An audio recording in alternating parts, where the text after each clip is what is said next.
up, Gato Squad? Welcome back to the channel. My name is Elias, and if you are new here and like car content, consider subscribing by hitting the button below.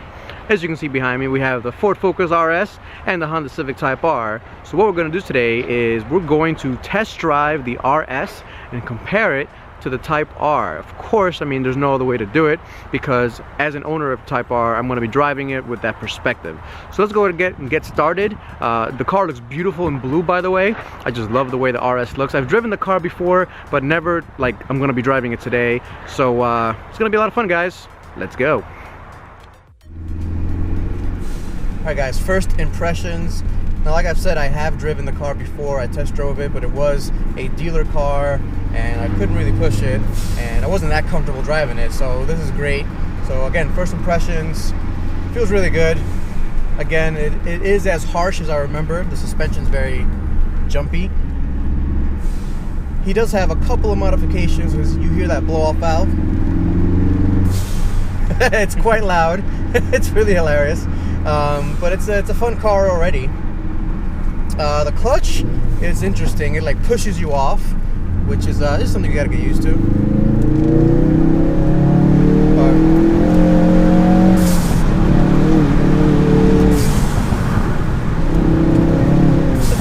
It's fun.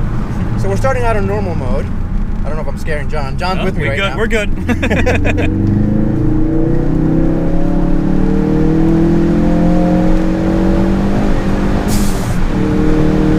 Good. It feels really good, really strong. You feel all four wheels clawing to get the power down. So this has a mild tune to it. I think it has like 30 or 40 extra horsepower, but right now we're not in sport mode, we're in regular standard mode, and that should give us about the stock tune according to his tuner. So I'm trying to get a feel for how the car is stock first, and then we'll go over to sport, and then we'll go over to race. So let's start talking about the exterior of the car. The exterior of the car, I love the way it looks. First, let's talk about the paint.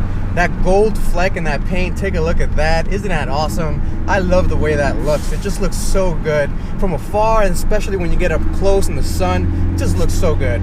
And then, you know, my favorite part of this car is, of course, the front of the car. That front grille, it just looks like an angry fish. Some people don't like that. Some people don't appreciate that. I totally appreciate that. I love the way it looks. It's fun just watching the car from afar. The other design aspect that I like about it is that rear spoiler has the RS badging on it. Very subtle, but it's really awesome. This does have aftermarket wheels on it. It's got winter tires on currently, so it's something to keep note of. Are these all seasons or winter tires? No, winter's in the front, all seasons in the back. Got it. So the handling is not going to be quite as good as regular, even all-season tires. Oh yeah, there it is. There's that all-wheel drive calling for traction. The brakes are really good. Anyway, I'm having a little too much fun. The interior of the car is pretty comfortable. It's got heated steering wheel. I love that it has heated steering wheels. I mean, I wish every car came with a heated steering wheel. The Type R doesn't have the heated steering wheel, as you know, as I've complained a few times. Little understeer, little oversteer, it's all good. So, yeah, the interior is really nice. It does feel a little bit dated. You know, you got this basically was designed like 10 years ago, something like that. So it's been around for quite a while. You got the dash that you touch, you know, hard plastic.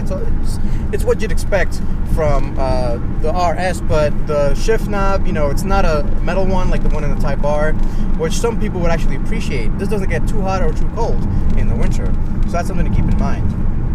In terms of the interior space and the amount of utility that the car has, it's definitely a lot less than the Type R. Now, that's to be expected, of course, because in the Type R, you don't have the all-wheel drive system sending power to the back. In this car, you do, so you get a little bit of less space in the back, and that's something that you got to keep in mind when you buy the car. And that's actually one of the main reasons why I didn't get the RS, because that back hatch is just a little bit too small, a little too cramped compared to the Type R's hatch. Now, I've said this about the seats before, and I'll say it again. They're pretty comfortable when you first get in them, but they really don't have that much lumbar support, and they do squeeze you in. They actually squeeze you in more than when you're in the Type R. Now, that's actually really, you know, something big to say, because the Type R does have really aggressive bolstering, but these seats are even more aggressive. So I can tell if you're a bigger person, you may not be quite as comfortable. I find it to be just fine. I would be pretty happy with these seats. Again, they're heated, and they got really good, you know, leather on them. Really nice seats. Anyway, enough of me talking. Let's go and drive this car as it's meant to be. Alright guys, now we're driving the Ford Focus RS, finally. Now a couple of things, this car is tuned, so it's making about 30 or 40 extra horsepower and about 26 pounds of boost, which is a lot. Feels fast, but not as fast as I'd imagine. So with a tune, I'd expect this car to be a lot faster than the Type R. And when you put your foot in it like I just did, it doesn't really feel that fast. Now, it's probably because it's, you know, driving all four wheels. And by the way, you do feel all four wheels clawing when you get on it.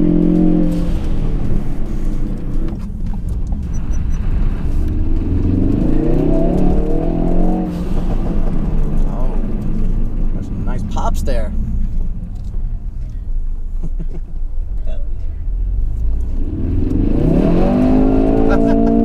That was fun. That back end coming out like that.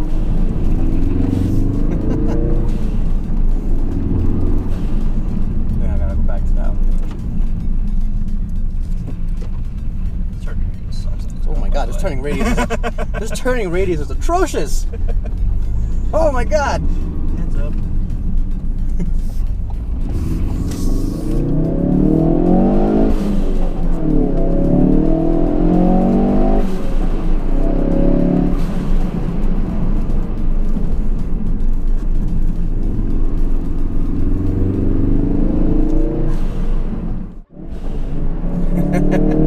That blow valve is hilarious.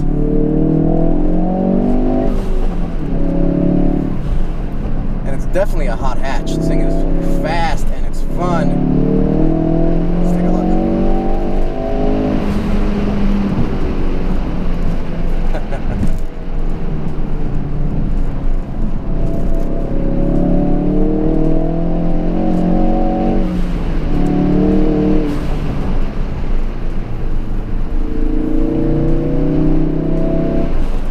Definitely feels more brutal than the Type R.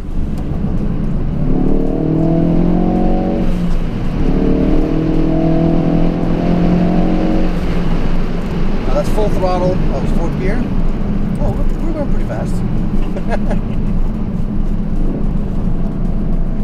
Alright, let's try out a different mode. Sport mode. Now this should be a little bit faster. See what she's got.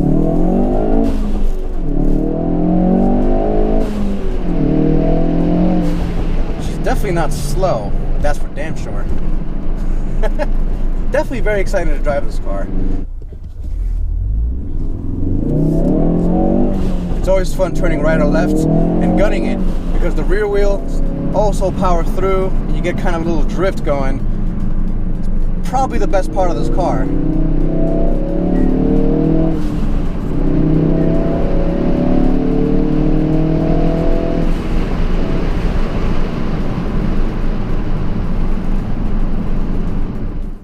This car is an amazing car. I'd love to own one if I ever could. It's just a barrel of fun, but you guys are all going to want to know, how does this compare to the Type R? Well, the Type R I feel is a more rewarding car. Here's why. So I'm driving this pretty fast. You know, I have a Mercedes SUV in front of me right now, so we'll give him a little bit of space so we can have a little bit more fun. So I'm driving pretty fast. You know, you saw the curves there, and the steering feel is actually not quite as sharp as the steering feel in the Type R. Now the Type R is basically the standard when it comes to steering feel and steering precision. This car is not too far behind, to be quite honest with you. It's really, really good. You know, I'm not saying this is bad at all, but when you're comparing it to the Type R does feel a little bit sharper. Where the Type R lacks is definitely that four-wheel drive, you know, kind of grip coming out of that corner. You feel the back end come around a tiny bit whenever you get on it, especially with these gravelly, you know, kind of wet roads today. You feel the back end kind of play around with you a lot more than with the Type R. The Type R's back end does play around, but only on trail braking. You know, when you stop accelerating or when you put the brakes on. With this car, it's power on oversteer, which is way more fun and way more controllable than power off oversteer. It really, you know, sometimes it does go down to preference, but, you know, giving you pros and cons to both cars. Here we go.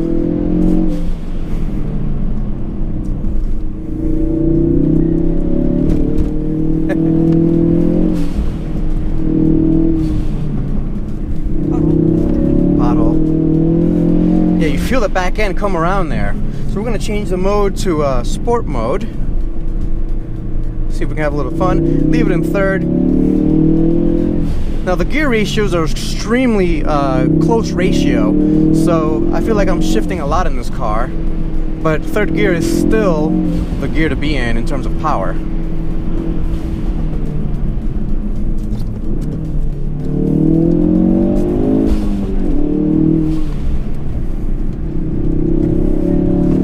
And that's what I was saying there. The back end loves to come around whenever you give it power, and that's a lot of fun. The positives are, of course, that all-wheel drive system. It's just really fun to have that all-wheel drive system. We're going to have to turn on the AC a little bit. It's kind of a warm day, actually. Kind of getting a little hot here, and that's the thing, too. This car makes you work for it. You know, you really, you know, I'm really working for the speed here. Some of the cons now. Now I said I was working hard at getting this car to, you know, to kind of come around, and you know, it's good to work hard for that. The Type R also makes you work hard to get the speed down and get the corners right, but I don't feel quite as rewarded as I did in the Type R. So when I do a quick turn here, you know, I really don't feel like I'm a part of the process.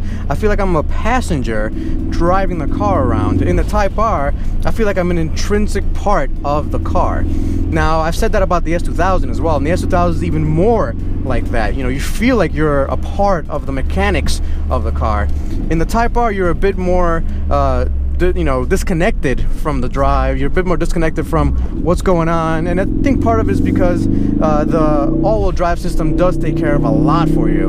Anyway, so I'm going to calm it down here. We're going to put it back in normal mode. Actually, let's put it on track mode, see how it feels. I'm driving slowly, and yep, exactly what I thought was going to happen. So the big negative to this car, besides that, you know, it's not quite as rewarding, and you know, the steering feel is not quite as good as the Type R's.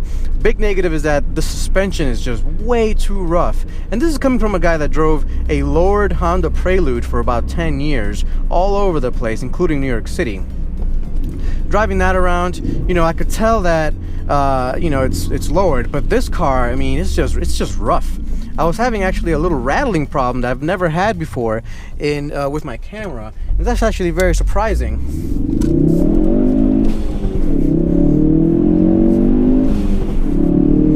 That makes it all worth it, though.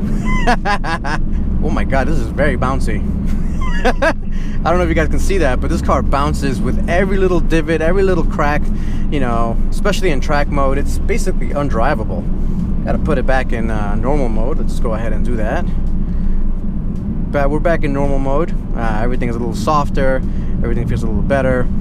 Good, good, good. So, as I was saying, you know, the negatives, you know, it is very rough. The ride is very rough.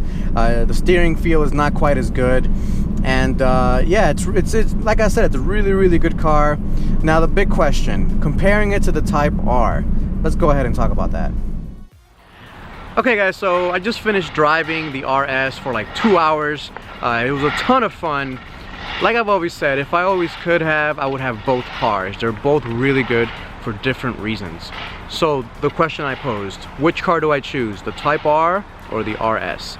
Well, here we go. So the RS is really good as basically a sporty daily driver. If you don't mind that harsh suspension when you're going over bumps, it makes for a really good daily driver, especially when you're in the north like we are, where we get snow, we get cold. The heated steering wheel is amazing, the heated seats are amazing. You know, the interior is a bit dated, but who really cares about that? You know, it's all about how it feels when you're using it, and the RS's interior feels really good, and I really like it for that. It's got all-wheel drive, so when it snows, you don't have to worry about it too much. It just goes like any other all-wheel drive vehicle does, and so that's really good about it. But the Type R is a more driver-oriented or more driver-focused car. If you've driven the Type R, you'd know that you get really rewarded when you're driving the car fast. You feel like you're a part of the car, you feel like you're an integral part of the car, and that you matter as a driver. In the RS, it feels like it kind of does things for you. You know, it's more of a digital kind of feel. You know, you put the power down, all four wheels take care of everything. You know, everything straightens up for you, and you know, that's a good thing for a lot of people. But if you want to be, you know, rewarded for driving fast and feel like you're a part of the car, the Type R definitely has it. It has more driver feedback. It has a better feel in terms of where everything is connected. You know, the steering wheel in relation to the stick shift is much better in the Type R. Everything feels like it's way more driver oriented in the Type R. For me, I would still have to choose a Type R since I am more of a driver-oriented kind of guy. You know, I have an S2000, I have a Prelude race car that I'm building up, I have a WRX that I'll be building up as a race car as well. That's not saying that the RS is a bad car. I've never said it is. It's an amazing car. I would love to own it one day, just to have it, you know, just to be comfortable in it in terms of being warm in the winter. But yeah, the negatives are pretty big. That harshness in the ride, I mean, it's no kidding. Like, you know, the Type R is night and day compared to the RS, so that's something for you to think about if you're going to be buying the Ford Focus RS. Alright guys, that pretty much wraps it up here. Thanks for watching as always. It was an extremely fun video. I have to say thanks to Official Sticky, aka John. Say what's up, John. What's going on, everybody? Go check out his channel like I've said a few times. He's got awesome videos on the RS. Alright, I'll catch you guys next time. Peace out.